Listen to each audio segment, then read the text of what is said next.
Hey guys, this is Nick with Phone Arena, and believe it or not, this is the world's fastest smartphone, at least kind of. This is the Huawei Ascend P2, which has support for 150 megabits per second LTE download speeds. This kind of speed can theoretically be reached assuming your network carrier supports it. Other than that, the smartphone belongs to the mid-range category and has some pretty good hardware specs. There's a 4.7-inch LCD display on its front, a quad-core processor is powering the device, and on its back we have a 30 megapixel camera with autofocus. So let's check out the Huawei Ascend P2 and see how it performs. Huawei has chosen to go with a minimalistic approach when designing the Ascend P2, and the results are pretty good. The smartphone looks sleek, elegant and professional, and it's made to appeal visually to members of both genders. Besides, we must mention that the smartphone is very slim and very light, as one can instantly notice that the very second they pick this handset up. But while the Huawei Ascend P2 looks okay, we aren't quite satisfied with the materials it is made of. We're reviewing the black matte version of it, and it feels way too ordinary to the touch, even with a hint of cheapness to it. At least the black plastic surface does a good job at repelling fingerprints. The sides of the smartphone are curved towards the back. That makes the handset easier to grasp, but at the same time, this design feature may prevent the user from comfortably operating the power key and the volume buttons. This isn't really a deal-breaking issue, but it must be noted. There are 3 capacitive buttons underneath the display on the Ascend P2. These are used, of course, for navigating through the interface, serving as back, home and menu keys. We find nothing wrong with their placement, as reaching any of them is quite easy. The beautiful 4.7-inch LCD touchscreen is one of the strongest assets that the Ascend P2 has to offer. It has a resolution of 720 by 1280 pixels, which results in a pixel density of 310 ppi, and that's very good. Details in graphics and images look nice and sharp, and even small text can be easy to read. Also, colors are very well represented without being over or undersaturated.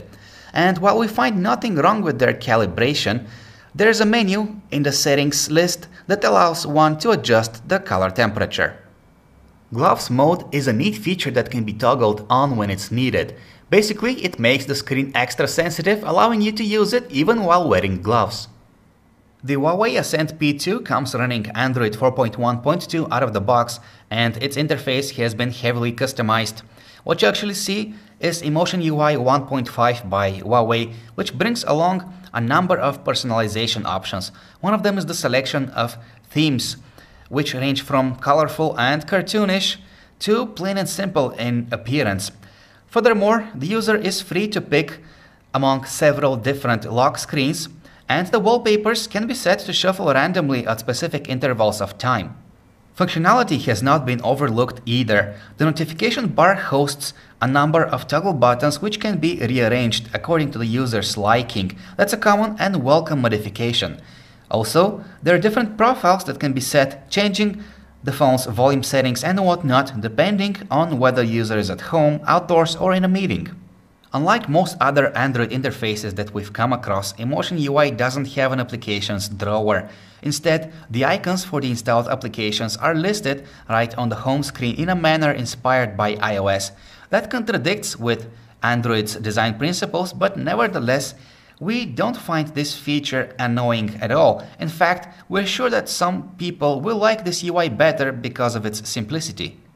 There are 2 on-screen keyboards pre-installed on the Huawei Ascend P2, and the first one is the default Android keyboard which we all know and love, while the other is provided by Huawei itself. The Huawei keyboard is also comfortable with easy-to-hit buttons, and we like how symbols can be entered just by swiping down on the respective button. The K3V2 system-on-chip by Huawei is in use with the Ascend P2. It has a 1.5 GHz quad-core processor backed up by 1 GB of RAM, which is a combination delivering adequate performance for a mid-range smartphone.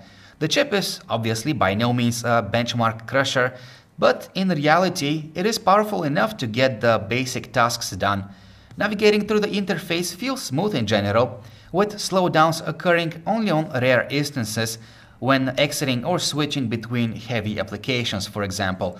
Games, including the latest 3D titles, run at high frame rates, but most of the time only. The Huawei Ascend P2 doesn't have a microSD card slot for storage expansion, which is a major drawback. Out of the 16 GB present on board, only 11.83 GB are available to the user. And while that will be sufficient for a great fraction of consumers, those who like to store lots of audio and media on their handset are in for a disappointment by the lack of free space.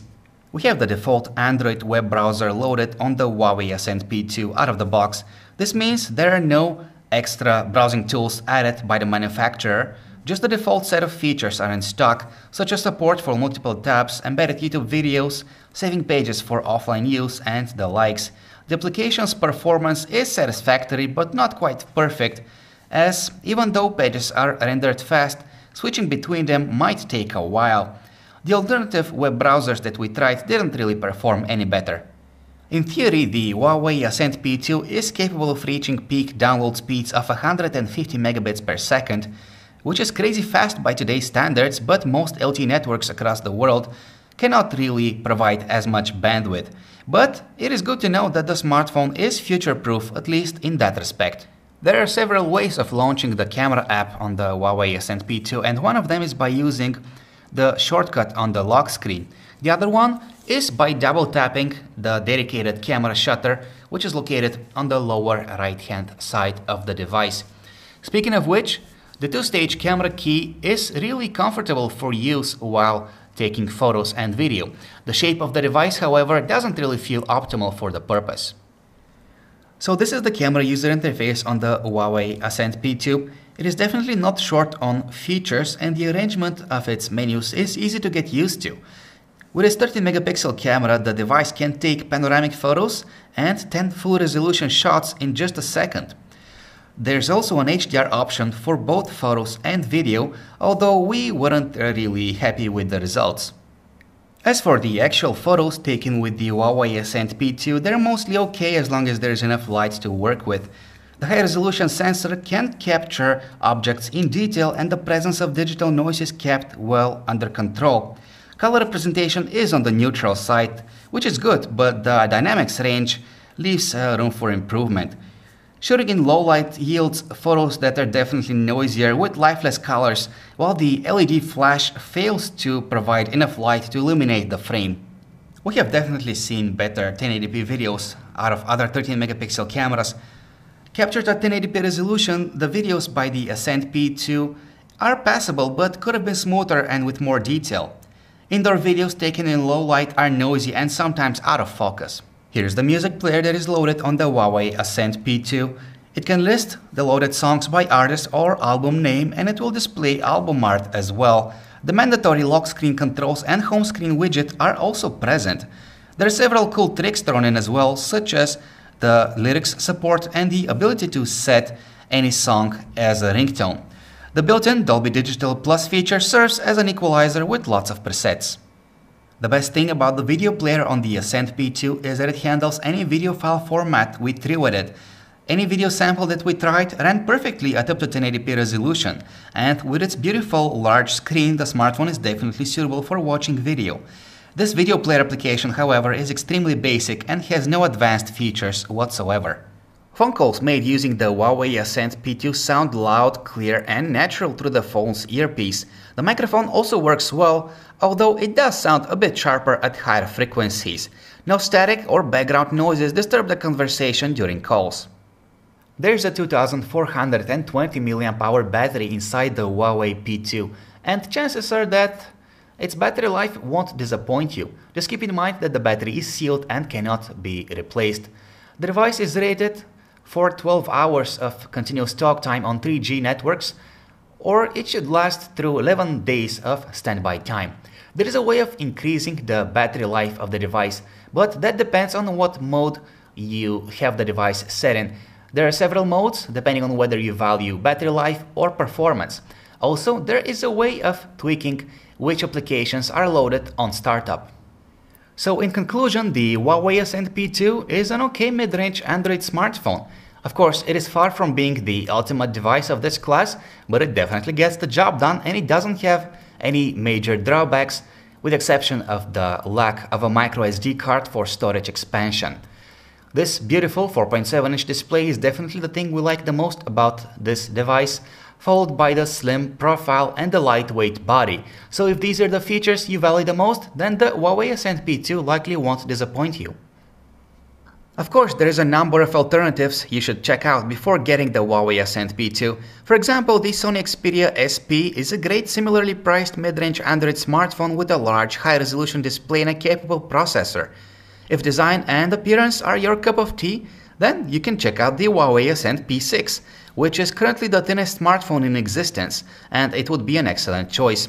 Last year's Samsung Galaxy S3 would also be a good pick, because you should be able to grab one for about as much as the Ascend P2 costs right now. Thank you for watching our video review of the Huawei Ascend P2. This is Nick. To learn more about this device, go check out our website, phonearena.com.